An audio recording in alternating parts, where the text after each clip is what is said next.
Caroline, what a great first round here in Naples, Florida. May I ask, when did the momentum start kicking in for you today? Because you had a birdie pretty early in your round. Yeah, that was good momentum. I putted it from off the green and it went in, so that was actually a nice birdie. That was a bonus. And then, played pretty solid, made a couple birdies. Kind of got lucky on 9. I think we hit too much club. The ball went over the green. And actually, I think we're pretty lucky with the bogey there. So, it's been a funny round. On the back 9, it went really well. Hold out, made a few putts for birdie, and just a pretty crazy day, to be honest with you, but I'll take it. I think you're being too modest because you had also an eagle on 13. Do you mind telling us about how that eagle happened? Yeah, it was pretty cool. I mean, I had a pretty good number for a 9-iron. It was a little downwind, and kind of hit the shot I wanted, and it pitched on top and just released a little bit, and I kind of wasn't really looking anymore because I thought it was good, but I didn't realize it would go in. So, everybody, there were actually a couple people up by the green, which was nice, started cheering, and definitely, obviously a great bonus. I mean, it was a good shot, so it's nice to see something like that go in. You can never expect it. I actually hold out in the Pro-Am on Tuesday as well, so I'm hoping that they come in 3 this week. So. Speaking of your Pro-Am and the practice rounds that you were able to get in, what is the course condition like this week? Does it change much throughout each day? No, not so much. I mean, it's been kind of soft from the start. I think we're used to playing this golf course a little bit firmer, especially the greens. I think that makes a pretty big difference. Probably shows in the scores. They're probably a little bit better than normal. You can really try to go at the pins. Ball stops pretty good on the greens. So everybody, I think, can be a little bit more aggressive this week. And you've been having a pretty good year with a lot of top 10, 15 finishes. What would you say is the strongest part of your game, and has it changed throughout the year? To be really honest, it's been a strange year for everybody, but golf-wise for me as well, my strength has always been my iron play. And I'm not very happy with that this year. I've, in the past, always had good stats when it comes to greens and regulation, and they've been way, way, way worse than my worst year so far, So it's funny, but it's golf. I think putting overall has been a lot better, making up for some of the, ball striking that's not as good as I'm maybe used to.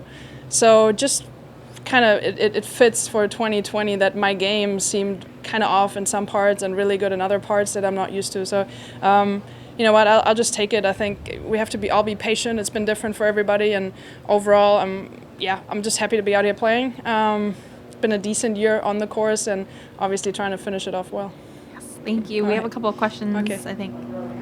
Hey, Caroline, just your thoughts on Lexi's play, and also, when someone is playing well and you're playing with them, does that kind of give you something to follow or shoot at? Or yeah, I mean, it's always nice to have good momentum in the group, I guess.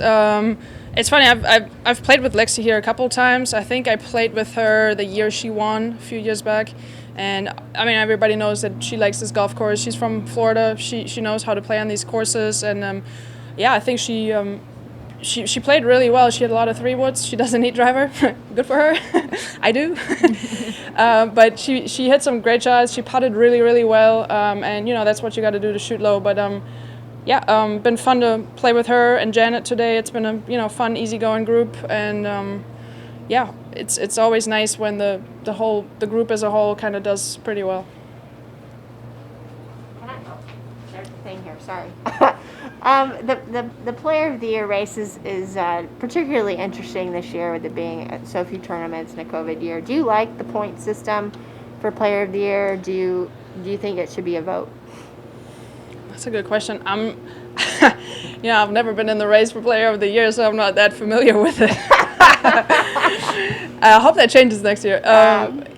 It's actually a good question because I mean maybe it should be a vote. I think that players have a pretty good idea who did something special that year, and you can't always measure with points. Maybe I mean there's certain things that maybe stick out for players where maybe the player with the most points wouldn't win, but somebody that in our eyes has done something special would win.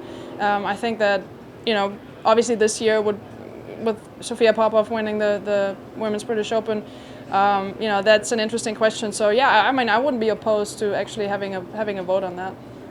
Thank you. Yeah. My last question is, we've been talking so much about it being the end of the year, which means Christmas for me. Yeah. What would you say is your biggest Christmas wish this year?